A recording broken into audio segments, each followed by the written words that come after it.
احباب ذی وقار، اعتکاف کے متعلق ضروری مسائل، احکامات، شریعت میں جو اس کی فضیلت ہے وہ آپ کے سامنے میں گوش گزار کرنے لگا ہوں، جبکہ اعتکاف واجب، اعتکاف سنت دونوں کے لیے روزہ شرط ہے۔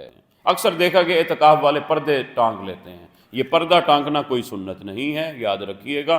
ہاں، انسان یکسوئی حاصل کرنا چاہتا ہے، وہ چاہتا ہے کہ کہیں جو ہے دوسرے احباب آ گئے تو گفتگو شروع ہو جائے گی، تو لہٰذا یکسوئی کے لیے وہ اگر پردہ داری کر لیتا ہے تو اس میں بھی حرج نہیں۔ احباب ذی وقار، اعتکاف کے متعلق ضروری مسائل، احکامات، شریعت میں جو اس کی فضیلت ہے وہ آپ کے سامنے میں گوش گزار کرنے لگا ہوں۔ اللہ نے قرآن پاک میں فرمایا وَطَہِّرْ بَيْتِيَ لِلطَّائِفِينَ وَالْعَاكِفِينَ وَالرُّكَّعِ السُّجُودِ، فرمایا کہ میرے گھر کو پاکیزہ رکھو، صاف ستھرا کرو، لِلطَّائِفِينَ طواف کرنے والوں کے لیے، والعاکفین اور اعتکاف کرنے والوں کے لیے، والرکع السجود اور رکوع و سجود کرنے والوں کے لیے۔ اللہ نے حضرت ابراہیم علی نبینا وعلیہ الصلاۃ والسلام کو یہ حکم فرمایا کہ اے ابراہیم، میرے گھر کو، کعبۃ اللہ کو طواف کرنے والوں کے لیے صاف کرو، پاکیزہ رکھو، اور اعتکاف کرنے والوں کے لیے اور رکوع و سجود کرنے والوں کے لیے۔ تو اعتکاف کا حکم اللہ نے قرآن پاک میں ارشاد فرمایا۔ یاد رکھیے گا، اعتکاف 3 قسم کا ہوتا ہے، اعتکاف کی 3 قسمیں ہیں۔ ہمارے ہاں جو مروج ہے وہ اعتکاف سنت ہے، جبکہ اس کی 3 قسمیں، ایک اعتکاف واجب، ایک اعتکاف سنت اور ایک اعتکاف نفل۔ سب سے پہلے واجب اعتکاف کیا ہوتا ہے؟ واجب اعتکاف یہ ہے کہ میں نے اپنی طرف سے کوئی منت مانی کہ اے میرے مالک، میرا فلاں کام ہو گیا تو میں منت مانتا ہوں، میں تیرے گھر میں 1 روز 2 روز یا 3 روز جتنا بھی ارادہ کرے تیرے گھر میں میں اعتکاف کروں گا۔ تو یاد رکھیے گا، جب وہ میرا کام ہو جائے گا تو اب چونکہ میں نے منت مانی تھی تو اب اعتکاف بیٹھنا واجب ہوگا، کیوں؟ خود اپنے اوپر لازم کر لیا نا، تو اب یہ اعتکاف واجب ہوگا۔ اگر خدا نخواستہ نہیں کیا جائے گا تو انسان گناہگار ہوگا۔ تو یہ اعتکاف واجب ہے۔ یاد رکھیے گا، اس اعتکاف میں روزہ رکھنا بھی شرط ہوگا، یعنی روزے کے بغیر آپ اعتکاف نہیں کر سکتے، روزہ بھی ساتھ رکھیں گے تبھی آپ کا یہ اعتکاف واجب ادا ہوگا، وگرنہ نہیں ہوگا۔ دوسرا اعتکاف سنت، جو کہ یہ آخری 10 دن میں ہم بیٹھتے ہیں، یعنی 20 رمضان المبارک کے دن غروب آفتاب سے پہلے روزہ افطار کرنے سے پہلے اللہ کے گھر حاضر ہونا، اس نیت سے اللہ کی رضا اور خوشنودی حاصل کرنا مقصود ہو تو انسان 20 رمضان مبارک غروب آفتاب سے پہلے اللہ کے گھر حاضر ہو کر یہ نیت کرے، اے میرے مالک، میں تیرے گھر میں 10 دن کے اعتکاف سنت کی نیت کرتا۔ تو یہ اعتکاف سنت، اور یاد رکھیے گا یہ سنت علی المؤکدہ علی الکفایہ ہے، یعنی یہ ایسی سنت ہے جس کی تاکید کی گئی ہے، اور ایسی سنت ہے جو کفایہ ہے، یعنی آپ کے گرد و نواح میں کوئی آپ کے مسلمان بھائی 1 2 3 اگر بیٹھ جاتے ہیں، آپ سب کی طرف سے یہ اعتکاف مؤکدہ جو ہے وہ ادا ہو جائے گا، یعنی سب کو اس کا اجر و ثواب جو ہے سارے مستحق ہو جائیں گے۔ اگر 2 3 اشخاص، ایک شخص بھی بیٹھ جاتا ہے تو فرض کفایہ جو تھا وہ کفایہ آپ کا ادا ہو جائے گا۔ تو یہ اعتکاف سنت ہے جو ہمارے آقا دو عالم تاجدار ختم نبوت حضرت محمد مصطفیٰ علیہ السلام نے اعتکاف فرمایا، یہ اعتکاف سنت ہے۔ تیسرا اعتکاف نفل ہوتا ہے۔ وہ نفل اعتکاف کیا ہے؟ جب بھی ہم مسجد میں داخل ہوں تو ہم اپنی زبان سے کہہ دیں نویت سنت الاعتکاف، اے میرے مالک، میں اعتکاف کی نیت کرتا ہوں۔ تو احباب ذی وقار، گویا کہ آپ جتنے لمحے آپ اللہ کے گھر میں رہیں گے اجر و ثواب کے مستحق رہیں گے، اور آپ کا ہر عمل جو ہے اللہ عز و جل کی بارگاہ میں ہر جائز عمل قابل مقبول ہوگا۔ تو یہ اعتکاف نفل ہے۔ تو تو ہم میں سے ہر کوئی جب بھی مسجد میں داخل ہو تو ہم نیت کر لیں نویت سنت الاعتکاف، تو یہ اعتکاف نفل ہو جائے۔ اس کے لیے روزہ شرط نہیں، جبکہ اعتکاف واجب اعتکاف سنت دونوں کے لیے روزہ شرط ہے۔ کوئی شخص اعتکاف بیٹھنا چاہتا ہے لیکن وہ مریض ہے، کہتا ہے میں بیٹھ سکتا ہوں لیکن روزہ نہیں رکھ سکتا، تو شریعت کہتی ہے پھر آپ کا اعتکاف بیٹھنا بھی لازم نہیں، پھر آپ اعتکاف بھی نہیں کر سکتے، کیونکہ اعتکاف کے لیے روزہ شرط ہے۔ اور یاد رکھیے گا اعتکاف کی فضیلت کیا ہے۔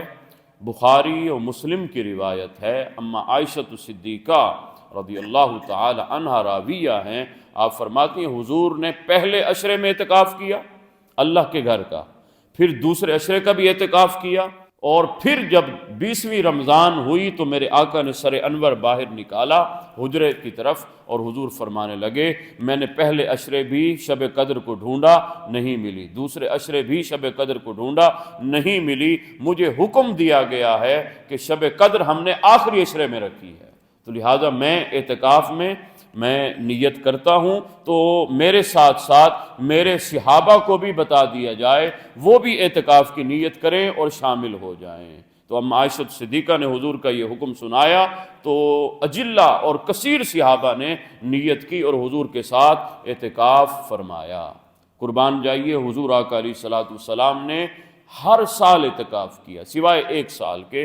میرے آقا علیہ الصلوۃ والسلام کی کل حیات طیبہ میں 9 رمضان ہوئے، یاد رکھیے گا۔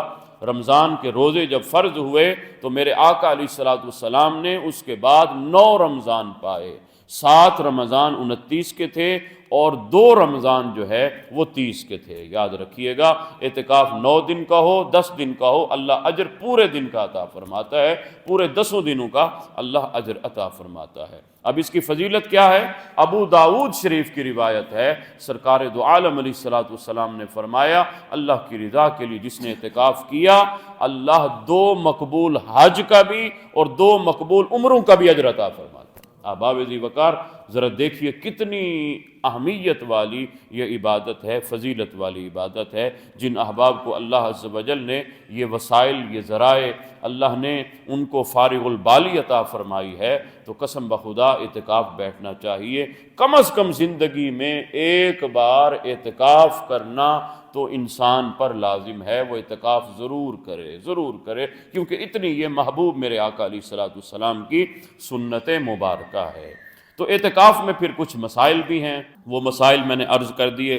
جو ہے آپ کا روزہ ہونا وہ شرط ہے، آپ مسجد کے اندر رہیں گے، یہ نہیں کہ آپ کہیں جی میں جو ہے چند لمحے میں باہر بھی ہو کر آ جاؤں گا، میں جی کوئی ضرورت پڑی تو جو ہے وہ میں دکان پر بھی چلا جاؤں گا، گھر سے بھی ہو کر آ جاؤں گا، تو یہ اعتکاف نہیں۔ آپ نے مسجد سے باہر آپ کو نکلنے کی اجازت نہیں، بعذر شرعی۔ ہاں آپ کی تکلیف اس حد تک بڑھ گئی کہ اب آپ کا ڈاکٹر یا ہاسپٹل میں جانا لازم ہو گیا ہے، تو اب شریعت آپ کو اتنی دیر کے لیے اجازت دیتی ہے، وگرنہ آپ مسجد میں ہی رہیں گے، چاہے جو بھی عذر آ جائے، جو بھی مجبوری آ جائے۔ شرعی مجبوری ہے تو پھر آپ باہر جا سکتے ہیں۔ اکثر دیکھا کہ اعتکاف والے پردے ٹانگ لیتے ہیں، یہ پردہ ٹانگنا کوئی سنت نہیں ہے، یاد رکھیے گا۔ ہاں انسان یکسوئی حاصل کرنا چاہتا ہے، وہ چاہتا ہے کہ کہیں جو ہے دوسرے احباب آ گئے تو گفتگو شروع ہو جائے گی، تو لہٰذا یکسوئی کے لیے وہ اگر پردہ داری کر لیتا ہے تو اس میں بھی حرج نہیں۔ اکثر ہم دیکھتے تھے کہ اعتکاف والے وہ اپنا منہ چھپا کے رکھتے ہیں، تو منہ چھپانا بھی کوئی سنت نہیں، کوئی فرض نہیں، کوئی واجب نہیں، آپ کھلے منہ بھی رہ سکتے ہیں۔ جائز بات کرنے کی اجازت ہے، وگرنہ انسان کو فضول باتیں تو مسجد میں ویسے ہی گریز کرنا چاہیے، اور اعتکاف میں تو زیادہ تر گریز کرنا چاہیے۔ تو اعتکاف انسان آئے سونے کی نیت سے نہیں، عبادت کی نیت سے، یعنی وہ 10 دنوں میں اپنا یہ محاسبہ نفس کرے، میری کتنی نمازیں قضا ہو چکی ہیں، میں وہ قضا ادا کرتا رہوں۔ مجھے چاہیے کہ میں قرآن پاک کی تلاوت کروں، کم از کم رمضان میں میں ایک ختم مبارک یہ آخری 10 دنوں میں کر لوں۔ اسی طرح درود پاک کی کثرت ہونی چاہیے۔ مجھے یاد ہے کہ میرے والد گرامی، والد مرحوم رحمۃ اللہ علیہ نے یہ آخری سال بھی اعتکاف فرمایا تھا۔ وہ اپنے مرشد خانہ جا کر اعتکاف فرمایا کرتے تھے۔ ان کے ہاں جو ہے بڑی سختی ہے اعتکاف میں، وہ ہر کسی کو اعتکاف میں بیٹھنے نہیں دیتے، وہ چند جو ہے اشخاص جو ہے وہ چیدہ چیدہ ان کو جو ہے وہ اجازت مرحمت کرتے ہیں، اور اس شرائط کے ساتھ آپ نے یہ جو ہے قواعد کی پابندی کرنی ہے۔ اب مجھے بتائیے 70 سال کا بزرگ اور مرشد نے حکم فرمایا کہ آپ نے ان 10 دنوں میں 1.25 لاکھ مرتبہ درود پاک پڑھنا ہے، آپ نے ان 10 دنوں میں 1.25 لاکھ مرتبہ کلمہ شریف کا ورد کرنا ہے، اور آپ نے ان 10 دنوں میں ایک ختم مبارک بھی کرنا ہے۔ اب مجھے بتائیے جب انسان جو ہے اس طرح ذوق و شوق کے ساتھ بیٹھے گا تو قسم بخدا جب وہ اٹھے گا تو میرا رب ضرور اس کو رحمتوں سے بھرپور فرمائے گا۔ تو اعتکاف ضرور کرنا چاہیے، اور اس کے لیے بالغ ہونا بھی شرط نہیں ہے۔ نابالغ بچہ بھی جو عقل و شعور والا ہے، فہم و فراست والا ہے، جس کو پاکی پلیدے کے احکام پتہ ہیں، وہ بھی اعتکاف کر سکتا ہے۔ تو احباب ذی وقار 20 رمضان مبارک یعنی پرسوں، آج 18 رمضان ہے، پرسوں جو ہے منگل والے دن جو ہے مغرب سے پہلے جو بھی احباب نیت کرنا چاہتے ہیں وہ مغرب سے پہلے یہاں پر تشریف لے آئیں گے۔ یہاں پر اعتکاف الحمدللہ ہر سال ہوتا ہے، تو آپ سب احباب یہ نیت فرما سکتے ہیں۔ اللہ ہم سب کو نیکیوں کا جذبہ عطا فرمائے۔